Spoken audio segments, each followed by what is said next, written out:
Oui, oui. Très bien. Bonjour. Bon, merci. Bon, il y a beaucoup d'enthousiasme. On va donc aujourd'hui revenir sur la création d'un fonds d'innovation, pour renforcer le logement et les infrastructures. S'agissant de l'organisation formelle de la conférence, alors elle va se dérouler de la manière suivante. On va donc commencer par l'allocution de l'honorable Avril Payot, ministre donc, du logement, de l'infrastructure et des collectivités, suivie d'une paire de questions, d'une conférence de presse, à laquelle nous répondrons pour chaque journaliste une question principale sur le sujet, suivie d'une question de relance, et nous vous demandons de respecter ces règles de sorte à ce que la parole puisse circuler et que nous puissions tenir les délais du temps de la conférence. Vous pouvez également consulter les informations sur l'annonce du jour, sur le communiqué qui vous a été transmis au préalable. Voilà. Sur ce, je laisse la parole à l'honorable ministre. Merci. Je vous remercie. Bonjour à toutes et à tous. Merci d'être là. J'espère que vous allez bien. Aujourd'hui, je suis honorée de vous annoncer la création d'un fonds d'innovation pour des logements et des infrastructures abordables, vivables et durables pour un montant de près de 500 millions de dollars. Ce fonds s'inscrit dans la stratégie nationale sur le logement, un plan qui, je rappelle, sur 10 ans, investira en tout plus de 82 milliards de dollars pour permettre à un plus grand nombre de Canadiens et Canadiennes d'avoir un chez-soi. Le montant alloué par le gouvernement dans le cadre du Fonds d'innovation pour des logements et des infrastructures abordables, vivables et durables seront distribués selon le niveau de précarité sociale, de la croissance urbaine et du niveau d'exposition à des risques climatiques recensés dans chaque province. Le Canada fait face, comme vous le savez, à une crise du logement, sans précédent, qui touche toutes les provinces, mais aussi et surtout les communautés les plus vulnérables. Les chiffres viennent appuyer cette réalité avec un taux d'inoccupation plus bas à 1,5% et une hausse moyenne des loyers de 8%. S'ajoutent encore à cela des risques environnementaux qui pèsent sur les infrastructures et le logement. Favoriser l'accès des Canadiens et Canadiennes à un logement abordable a toujours été et reste la priorité du gouvernement fédéral. Nous sommes fiers de nos nombreux programmes de financement. Pour n'en citer que quelques-uns, Vers chez soi, notre stratégie de lutte contre l'itinérance, qui, lancée en 2019, vise à réduire de 50% l'itinérance d'ici 2027-2028, ou bien encore le programme pour les bâtiments communautaires verts et inclusifs, qui investit 1,5 milliard de dollars pour soutenir les rénovations, réparations et modernisations, pour améliorer l'accessibilité et l'empreinte écologique des bâtiments communautaires publics. À travers ce fonds d'innovation pour des logements et des infrastructures abordables, vivables et durables, il s'agit avant tout d'améliorer la vie des Canadiens et des Canadiennes, en développant des logements confortables, mais surtout respectueux de la sobriété énergétique, ce qui devrait optimiser les coûts de construction et d'usage. Il est nécessaire de concevoir des modèles de logement qui répondent à la diversité des besoins de nos citoyens et citoyennes, en mettant l'accent sur l'inclusion sociale et la durabilité à long terme. Le gouvernement du Canada souhaite augmenter la construction de logements sociaux pour accompagner les premiers acheteurs, favoriser le logement des personnes aux plus faibles revenus et faire face à la crise du logement locatif. La gestion du logement et des infrastructures doit également évoluer selon des contraintes d'aménagement qui découlent de la densification urbaine. Enfin, mais à ne pas négliger, cet investissement vient répondre à la nécessité de construire des logements et des infrastructures durables pour répondre aux défis climatiques qui nous fait face. En investissant dans l'innovation, le gouvernement fédéral aide à relever les défis auxquels les Canadiens sont confrontés chaque jour, qu'il s'agisse de faire respecter le droit à un logement abordable, d'adapter nos infrastructures à la croissance urbaine ou de répondre aux changements climatiques qui impactent les eaux et nos terres. Sur ce, je vous remercie de m'avoir écouté. Prenez soin de vous. Merci Madame la Ministre. Nous ouvrons la période de questions. Donc la conférence de presse est ouverte. Oui.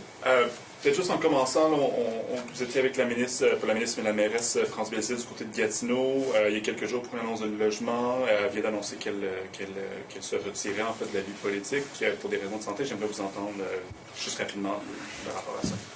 Écoutez, je pense que... C'est ma question pour la ministre. Ouais, je pense que... excusez-moi. Excusez-moi, comme l'attaché de presse a précisé aujourd'hui, les questions seront uniquement sur l'annonce concernée. Ça a été précisé en début de... La mairesse annonce qu'elle a des problèmes de santé. Tu ne voulais pas dire un bon mot pour la mairesse?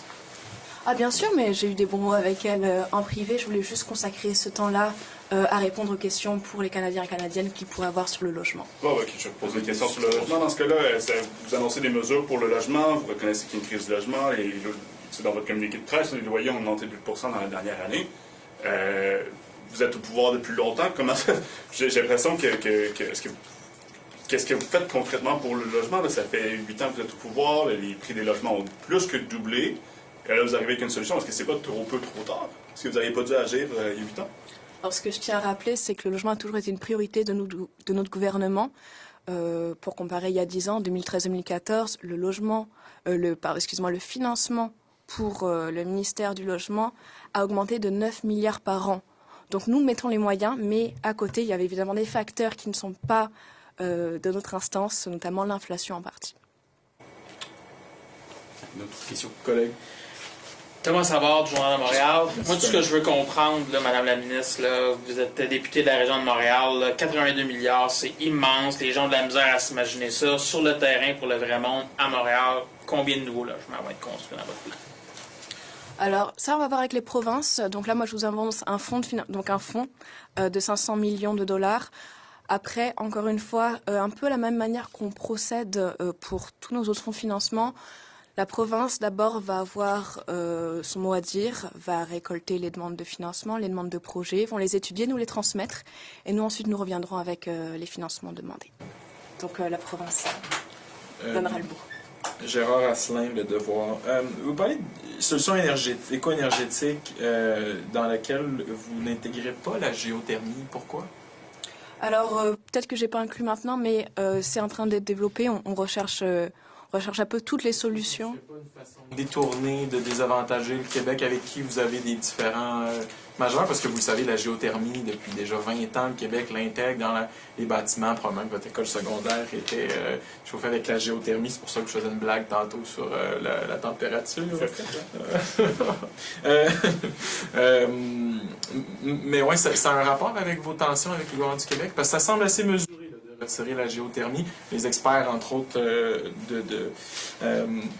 centre de recherche là, sur l'énergie de HEC de Montréal, c'était la seule réaction qu'ils avaient ce matin à votre plan. C'était comme trop gros pour pas le manquer.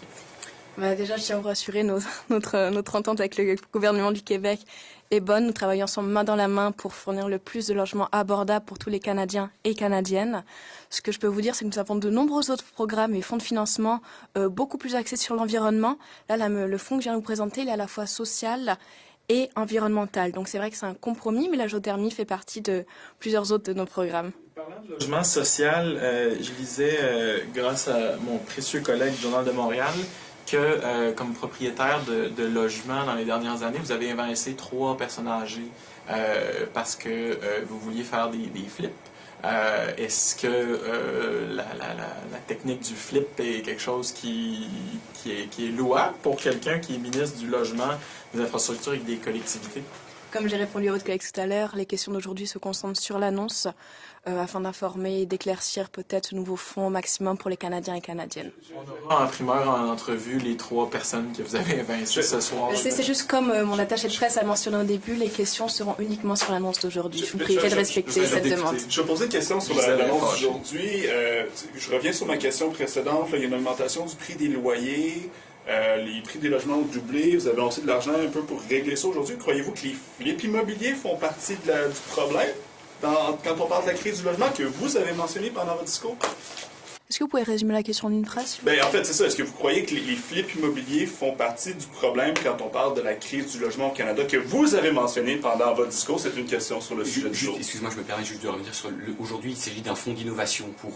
Oui, exactement, mais vous annoncez le fonds d'innovation parce qu'il y a des problèmes au niveau du logement. Pour favoriser le développement d'infrastructures durables.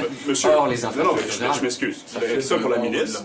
Excusez-moi. Il y a une problématique au niveau de la crise du logement que la ministre a bien identifiée. Vous annoncez le fonds d'aujourd'hui pour ça. Est-ce que vous croyez que le flip immobilier, puis d'accès sur ces flips immobiliers-là, ne permettrait pas de régler une partie du problème que vous avez identifié pendant votre conférence de presse? Ce que je peux vous annoncer, c'est que le logement est un chantier en construction constant. Là, je viens devant vous régulièrement pour annoncer des nouveaux projets, des nouveaux financements. Ça se trouve dans 2 semaines, je serai là pour vous annoncer une nouvelle loi. Ce que je peux vous dire, c'est qu'on fait énormément. Là, on est en train, le logement locatif, on passe des lois sur Airbnb. Depuis le 23 septembre 2023 et jusqu'à 2030, il n'y aura pas de taxe de TPS sur les constructions au Canada. Nous faisons des lois. J'aimerais avoir de meilleures nouvelles et j'espère en avoir prochainement. Aujourd'hui, je suis là pour vous annoncer un nouveau fonds de financement de 500 millions de dollars pour le logement abordable, vivable et durable. Que vous allez être remanié. On arrive à la fin de cette conférence de presse. C'est la plus importante des questions. Et je suis navré, c'est Est-ce la que fin de vous cette allez conférence être de presse. remanié? Est-ce que les rumeurs de... Le temps passe vite et le monde est vaste, mais nous sommes obligés de tenir les délais, raison pour laquelle nous allons achever cette conférence de presse et nous pourrons répondre à d'éventuelles nouvelles questions. Vous pouvez également m'écrire par mail si vous avez besoin de détails sur l'annonce qui a été faite aujourd'hui. Voilà, je vous remercie. Passez une belle journée, au revoir. Faire des questions.